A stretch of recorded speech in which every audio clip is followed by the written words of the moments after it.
欢迎收看关键时刻，中美的科技战。你可以看到一件事情，川普已经放行了 H200，可以有限度的到中国去。这应该对中国企业来说好事情啊，我不用再用一些这种破烂的晶片。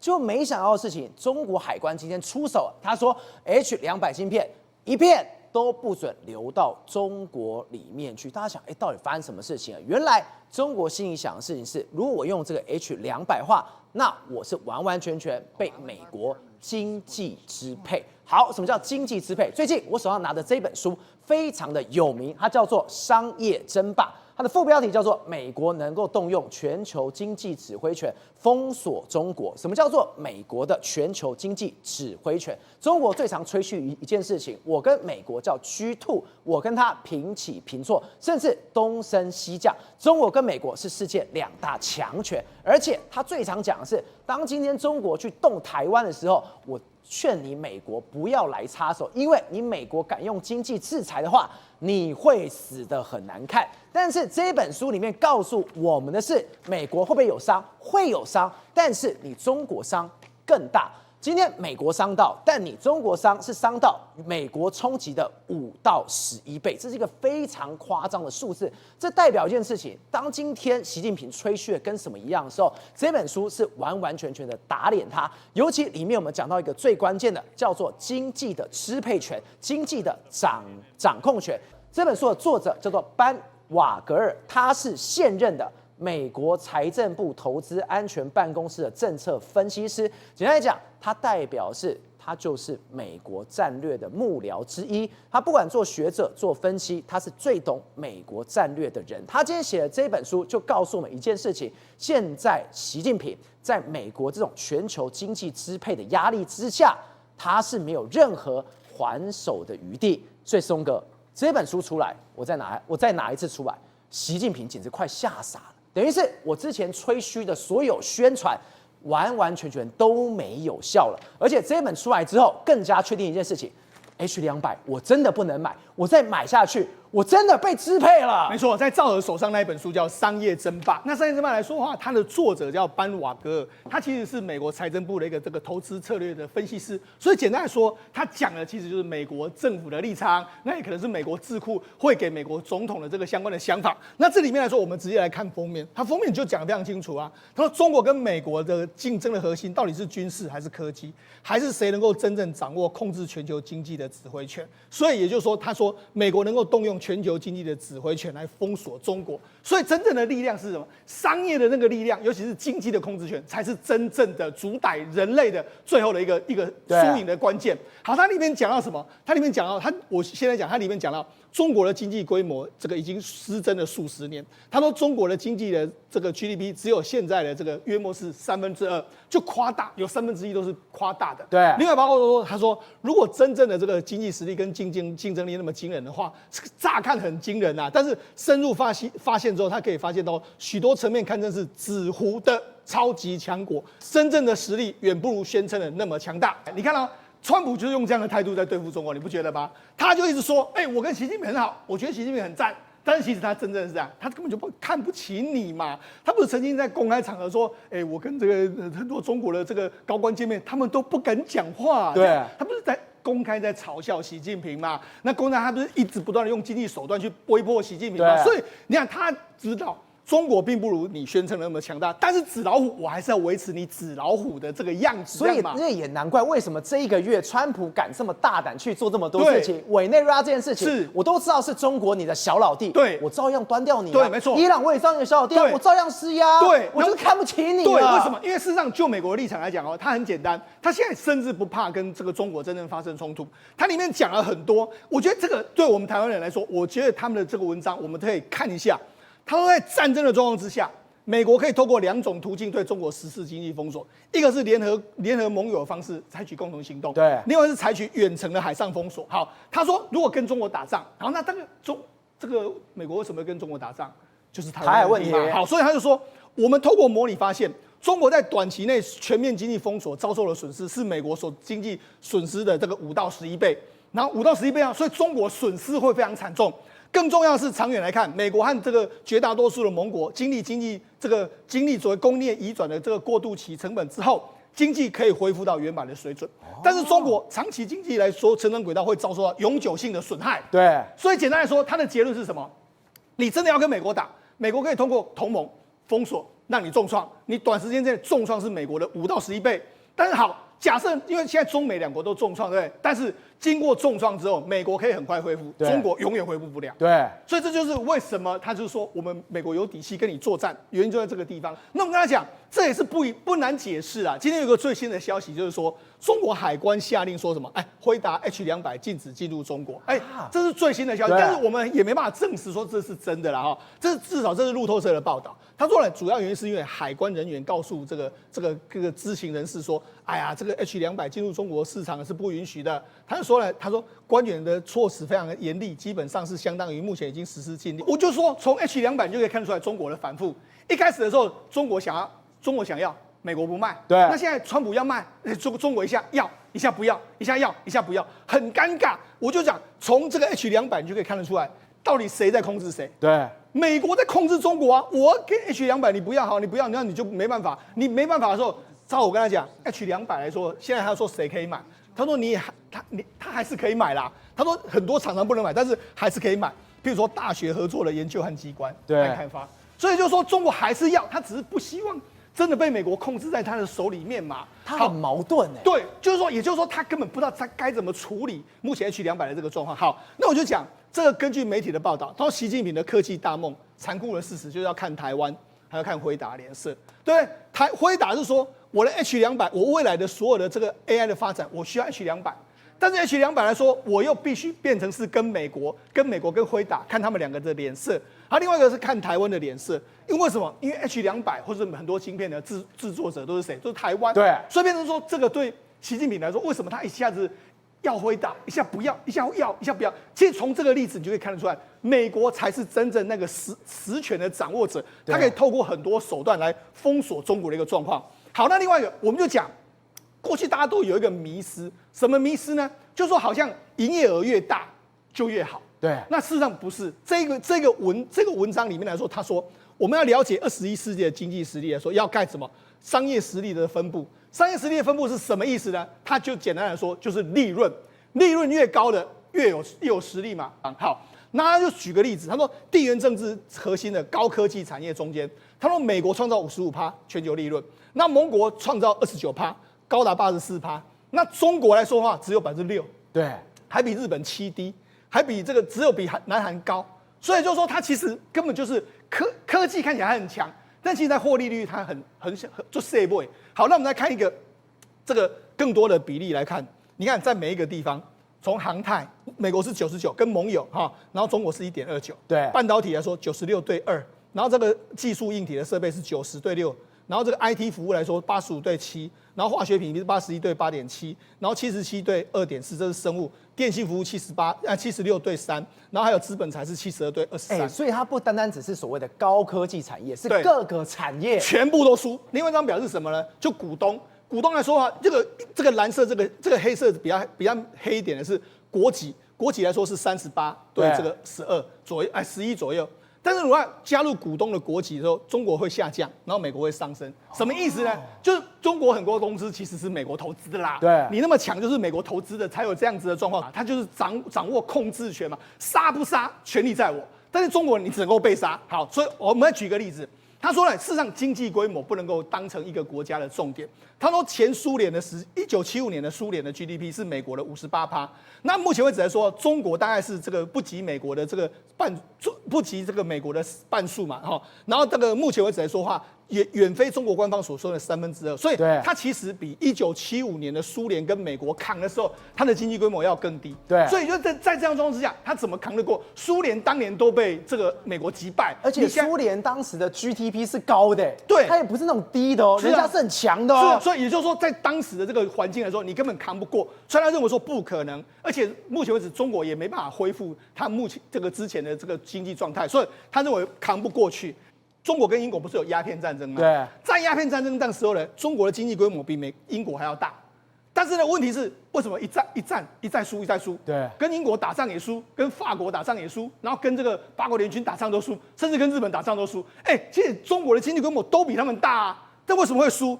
因为它更大的这个资源基础被更大的人口所稀释殆尽，所以就是说，因为它要消费的，它消耗的资源非常大，中国本身消耗的资源非常大，对，它根本没办法存下很多资源。反观呢，这些所谓经济很强的国家，譬如说美国好了。美国的科技业者，他赚了那么多钱之后，他可以再把钱存下来，再去发展科技。对，中国就没办法啊。所以这长远下来的话，两个国家的科技实力会越拉越远。对，这就是他这本书写了一个重点。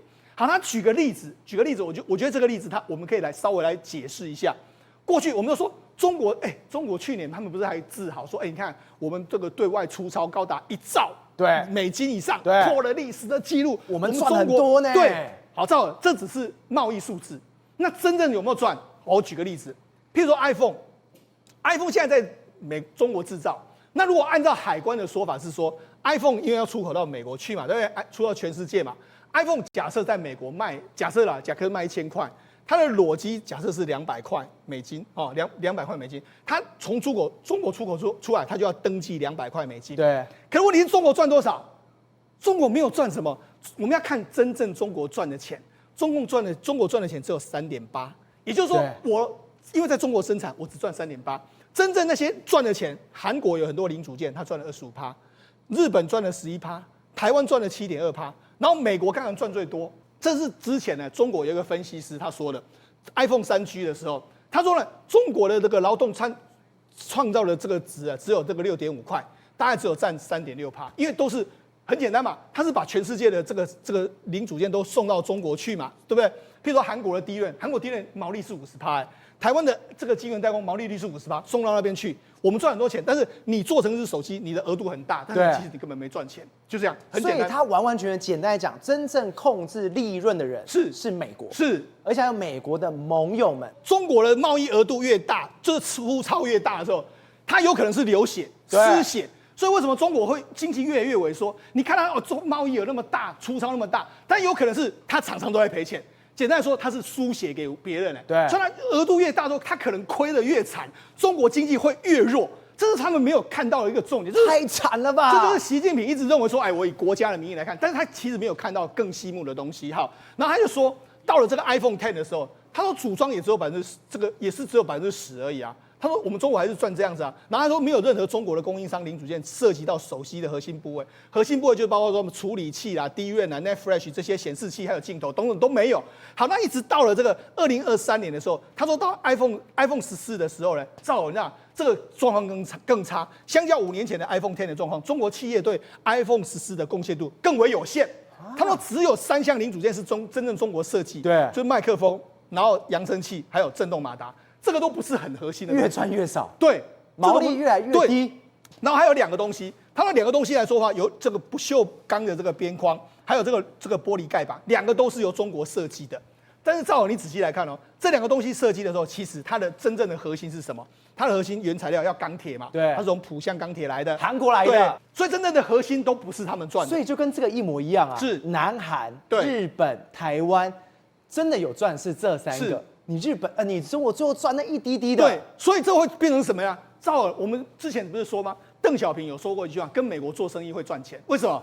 因为美国我就讲一只 iPhone 手机，它价值200块美金，假设价值200块美金，美国赚了大概其中的150、160，它可以分给韩国，你可以赚；分给日本，你可以赚；台湾你可以赚，那中国也可以赚，所以大家都可以赚。所以你要当美国的盟友，因为这样的话，你会想跟谁合作？你当然是想跟美国合作，我才能赚钱。对啊，我才能赚钱。所以这也为什么美国能够拉住所有盟友，最重要就是因为我能赚钱。好，那所有能够赚钱的时候，我们就看到，现在中国跟美国不是准备又要开始这个新一轮的这个科技大战吗？你看最近有一个公司，它的叫 OpenAI，OpenAI 正好你看，它准备要推出一个这样的产品，对，这叫做 Gumdrop。Gumdrop 是什么？它有一个类似是胸前的一个所谓的这个。可能是一个装置，里面有镜头，然后里面有扬声器，然后可以记录一个状况。未来搞不好我可以对这个说话。那这个东西来说，就是 AI 的装置。AI 装置来说话，原本它要给谁做，你知道吗？原本要给立讯做。对。但是问题是在现在的这个环境之下 ，AI 的东西是不是牵涉到很多国家机密？对。你认为川普有可能说，你这个让这个立讯做，你觉得有可能吗？当然不可能，不可能。你给我撤出。所以后来要转单给谁？转单给我们鸿海、富士康。然后而且富士康说你要在海外做，不能够在中国做，所以就是说，你看这就是一个这个典型的例子。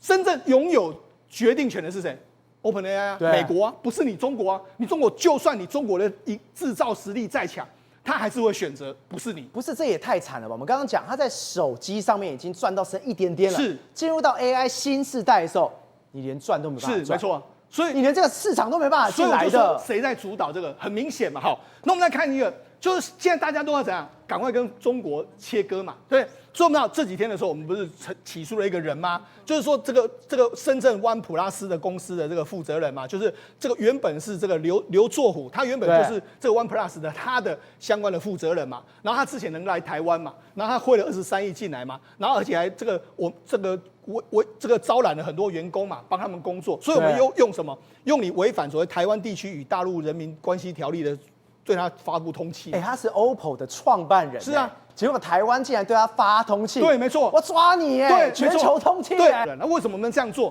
你看 Bloomberg 说什么？他说此举是台湾一系列行动最新的举措，凸显日益增强对抗中国科技产业的决心，同时也是展现台湾利用自身科技实力扩大影响力的决心。简单来说啦，未来你要跟美国，我就说，我再问大家一个问题：你现在要跟美国做生意，还是要跟中国做生意？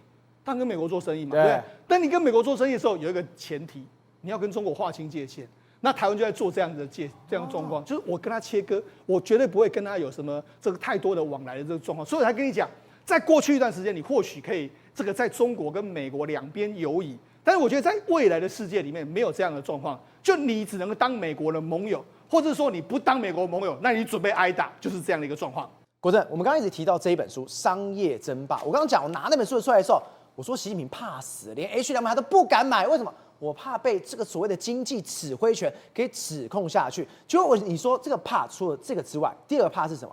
他怕惨的原因是因为他完完全全对台湾，他是不敢对台湾动任何手的。因为这本书告诉一个答案是，中国想要统一台湾门都没有，因为跟着中国混没有钱赚，经济指挥权在美国的手里，台湾只能赚美国的钱，没有赚中国的钱。而且非常可怕的是，今天有一个数字出来了，是台湾对美国的出口正式打破。26年来，我们从来没有想过，我们有一天会摆脱对中国依赖。那时候，我们常常讲，对中国出口40%是我们无法越过了，我们永远都要靠中国赚钱。结果你知道吗？最新的统计出来了，台湾，我们去年真的非常好，2025年我们出超1570亿美金，创下了历史纪录，非常赚钱。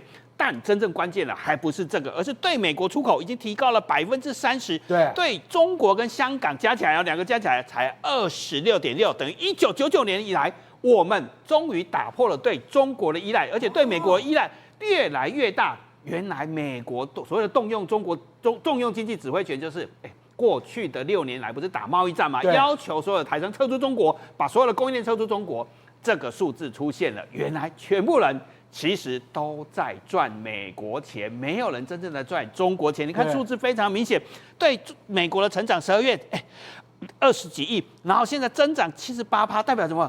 整个供应链快速的在转移往美国去，这就是美国的经济指挥权。所以今天国台办开记者会哦，他们的发言人在面对一个问题的时候，他完全答不出来，他吓傻，在翻资料，是有人问他，他说。这是不是代表两岸经济出现脱钩啦？没错，我们没有在赚人民币，越赚越少。我们真正赚的还是美金。我们一直在跟中国大陆在脱钩，所以他吓坏了，他就打结了。他这到底是怎么回事？他在看资料，他看资料翻，然后借支支吾吾了。台商投资跟两岸经贸在2020年、2025年，他讲不清楚。然后1月到5月他也讲不清楚啊，脱钩。他说脱锅，不是脱钩，刘罗锅嘞，宰相刘罗锅，南向政策什么的没有啊，都是推动啊。其实是全球经济指挥权跟经济霸权的展现，就是谁才是说话老大？所以他应该只很简单，就看这本书就很清楚了。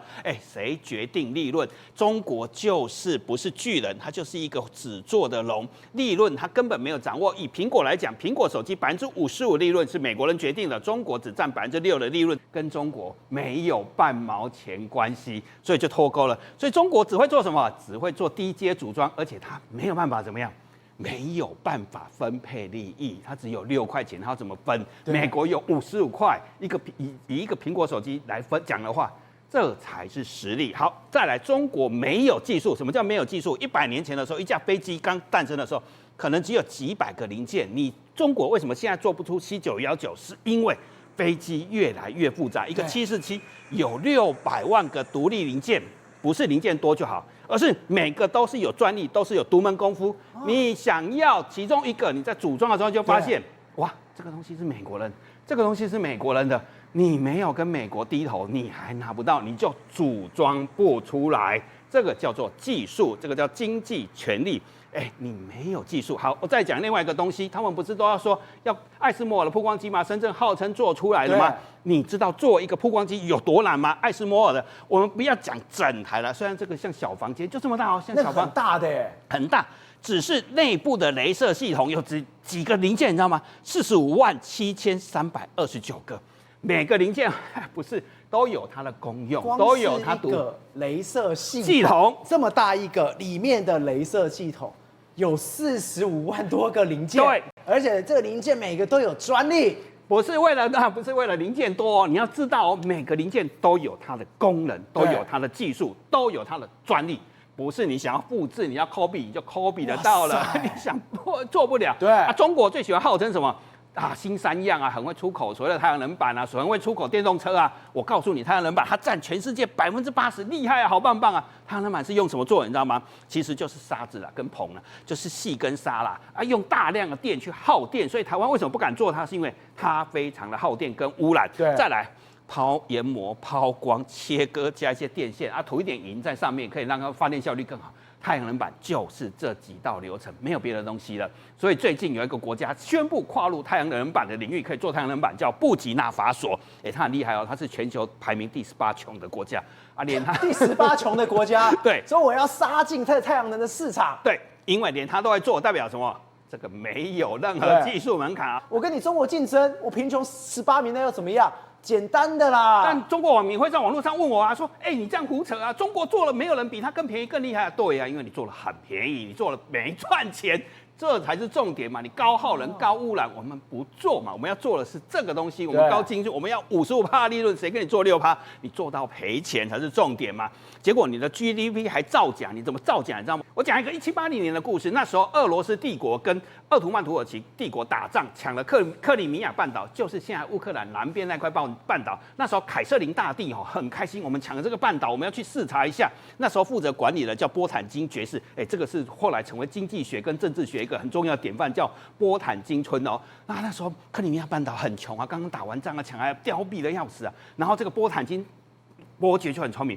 把他的士兵啊、随从全部扮成村民，每天很快乐了。那凯撒琳来的时候，哇，每个村民就是开心啊、快乐国啊、快乐村啊，然后还运来很多牛啊，不停的在他面前跑来跑去啊，让凯瑟琳大帝沿路看。哇，村民都很开心，牛都跑来跑去，很富足啊，又有牛又有快乐村民。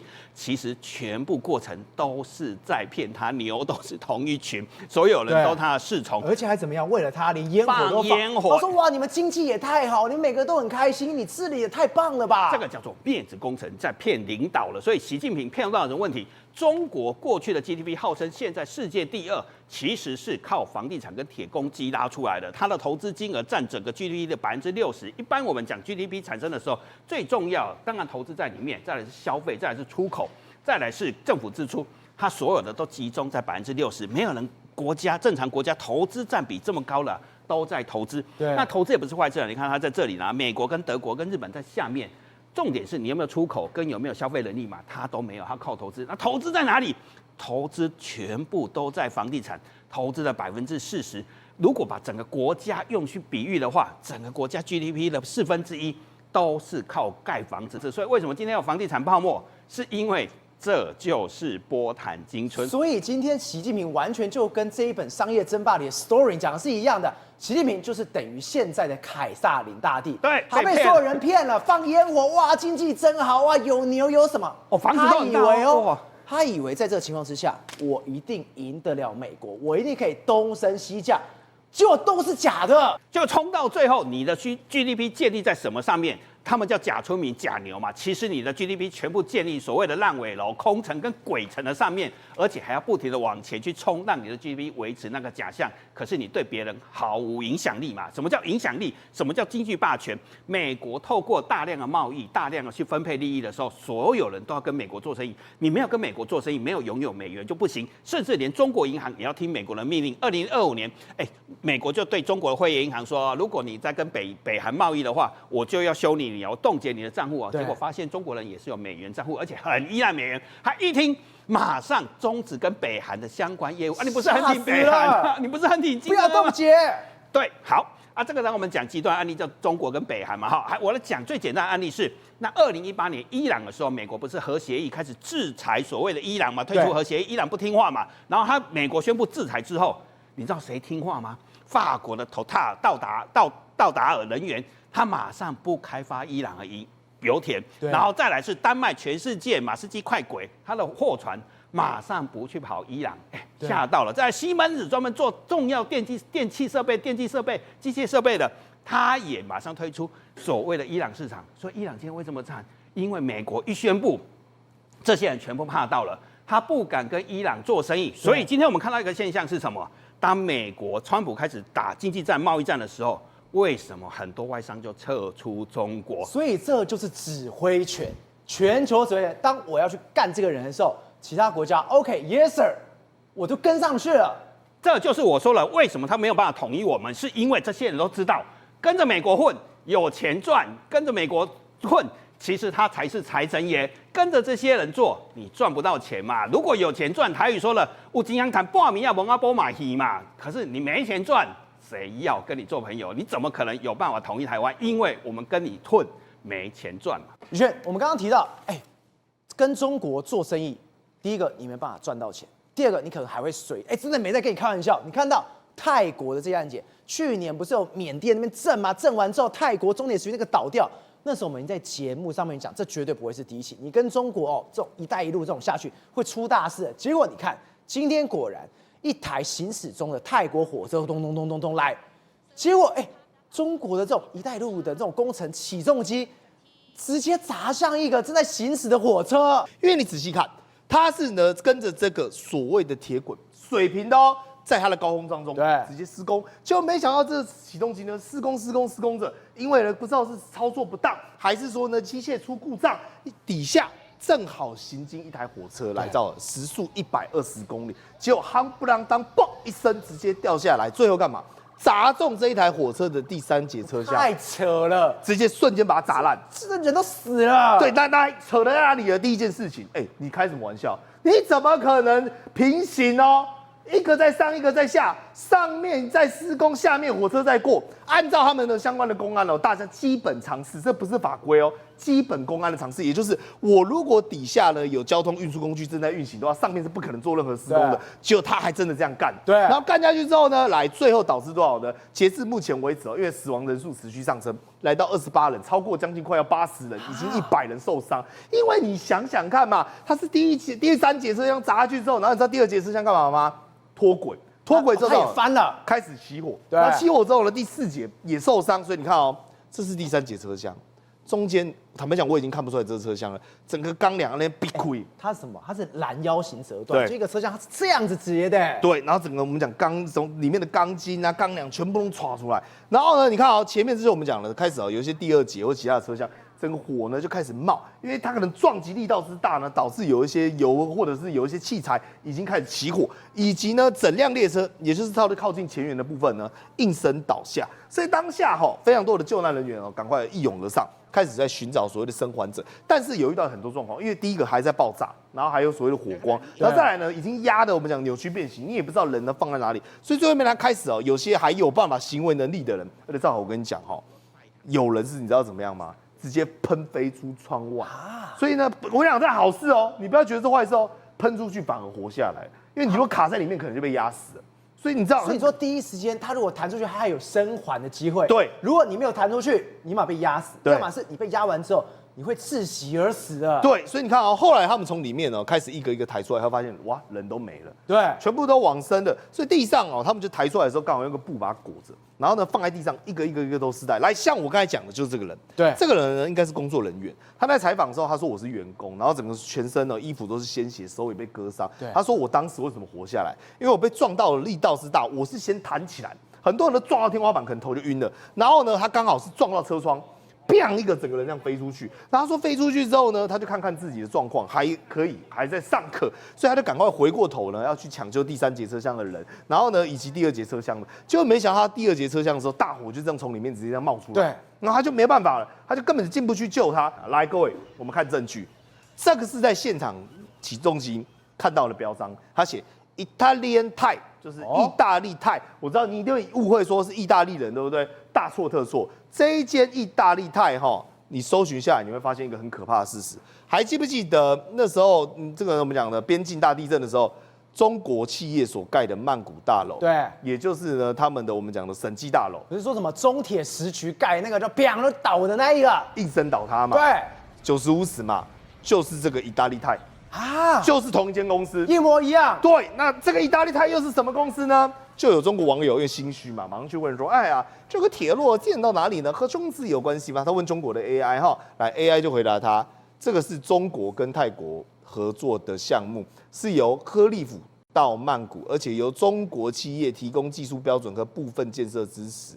所以呢，来兆和背后是什么公司？对，中国企业。所以你看啊，当时他们的开工典礼这其实已经各位跑不掉了这不是中文吗？”这不是简体字吗？对，中泰铁路启动仪式，当时他们还在那边很骄傲，说什么？说哎呀，我跟你讲不要用日本的啦，中国的更便宜。你看10年前弃日本，选中国，如今呢跟中国合作来。为什么？他说这个一期铁路，因为当时日本施工的造价比如说每一段大概是中国的5倍到6倍之多，所以他们就觉得中国哇物美价廉，然后盖得又快，就来造。就是这样啊，为什么物美价廉？为什么盖得快？因为施工品质有问题嘛。他们当时没有选日本，去选到中国。所以这样你看我们现在只能看到一个历程，但实际上我们关键时刻，早在去年3月的时候，黄世聪他就已经预言这件事情。为什么？我们一直跟你讲说，这个意大利泰非常有问题，绝对会出问题，你不能再让它搞下去。那个时候刚好是这个垮的时候嘛。我们说习近平搞这个隧道也垮掉，就现在你看看。这个意大利泰是不是真的又出包了？所以拜托一下，关键时刻讲的话要听，黄世聪讲的话更要听。郑凤，现在看来中国真的惨了，没招了，要被玩完了。但说没有，我还有招，什么招？我用偷的可以吧？我用抢的可以吧？就没想到是，我们刚刚在讲，彭博已经形容是台湾这一次的司法是完全都硬了起来，全球通气都直接发出来。OPPO 的董事长 OnePlus 的董事长刘硕虎。他真的是跟他讲说，你今天敢来台湾，你一入境我就要抓你了。没错，他居然来台湾挖角人才，而且挖了6年，我们才知道。对，来，你怎样？也头家叫啥？刘作虎啦。对，他之前原本是 OPPO 的高管，后来2013年的时候自己出来创业开这间叫做 OnePlus。对。然后2014年的时候，他发现中国没什么人才，他就想要来台湾挖人才。可是你知道，中国企业不能直接来台湾，所以他就绕到香港成立了一家公司。不好意思，我不是口疾，他成立了一家公司，1、2、3、4、5、6、7的1。加减的加，他成立了一家公司，这一家公司又在台湾成立了一家公司。这什么鬼东西啊！所以他在台湾有一间公司叫做一家公司。好，那2015年的时候，他就成立了这间公司嘛。那成立这间公司之后呢，当然你就知道，中国原则上是不能在台湾是落地生根嘛，他的企业是不行的，所以他就透过这个侨外资的方式绕道来台湾，然后就招聘员工。你知道谁来台湾招聘吗？就是这一个刘作虎，就他亲自来台湾，没错，他就找了一个林姓的工程师，然后叫这个林姓工程师帮他招兵买马，然后这个林姓工程师说：“我要帮你找人。”因此，他就找了一个郑姓女子帮他当一个人头公司的负责人。就成立了这个一家公司，后来改名叫做声纳公司啦，好，因为当然改名的时候的原因，就是因为他为了要规避我国政府的查缉，因为这样这是违法的啦，好，那你知道他在台湾的这些工程师有多少人吗？ 70个人呐、然后他专门替 OnePlus 的手机写它的韧体，然后写它的软体，甚至负责验收。对，然后你知道吗？这些钱呐，从哪里来？我跟你讲，真的是很嚣张，堂而皇之就从中国的 OnePlus 进入到台湾的，哎，直接境外资金直接进来，对他也没有转来转去，没有。就是 OnePlus 直接进来的。对，但后来他觉得，这样好像不妥啦，所以他又在香港成立了一间叫大银公司。这间公司在打钱到台湾这个 OnePlus。好，那这些公司的工程师都坦诚，我跟你讲，好啦，我跟你讲，我们唯一的客户就是 OnePlus 啦。对，所以他根本没有做其他人的业务，他就是专门 for OnePlus。这个资金进来台湾6年23亿，调查局居然不知道。我实在不知道在冲讲，你知道他几年解散的吗？2021年解散啊。对，桃园市调处几年才移送？2025年才移送。离谱！你在跟我开玩笑？没有，2021过了4年呢。对啊，2021这个刘作武就宣布解散这个在台湾的 OnePlus 的，没想到调查局2025年才发现。我就在想，你睡了4年是不是？好，那当然这个不会是个案，还有一个更有名的，来你有听过立讯精密不？有哦，立讯精密就是接下来可能会取代富士康苹果手机生产线的中国公司，连他都到台湾来挖角啦。对，也胡志林叫做王来春啊，原本是富士康一个女工，没想到她自己出来创业之后，现在她的事业版图居然可以挑战富士康了。那这个王来春，我跟你讲，他也是觊觎台湾的人才资料库。2011年的时候，就曾经以港资掩护来台湾来并购一间公司，对，但是当时并购马上就被检调发现了，所以当时是有判刑的。但他没有来台湾嘛，所以他一样跟我们刚刚的虎哥讲，虎哥被通缉，这个王来春也被通缉啦。好，通缉之后，他没有学乖呢。我跟你讲，2018年的时候，他用类似的手法并购了台湾的光宝科技。并购之后呢，他想要在台湾落地生根，成立公司，但我们的投审司就不同意嘛，的公立中资那也在来台湾，所以呢，他就借壳上市在台湾招聘工程师。我跟你讲，他这个包山包海，软体工程师他也有啦，对，然后系统韧体，然后显示器、镜头模组啦，所以呢，在这样的竞争态势之下可见的两岸接下来对科技人才的竞逐一定会越演越激烈。宏观取材，厘清真相，犀利精准，深入剖析，时刻掌握关键，新闻时事不漏接。老时段，新气象，我是钟浩和，关键时刻2.0全新出击。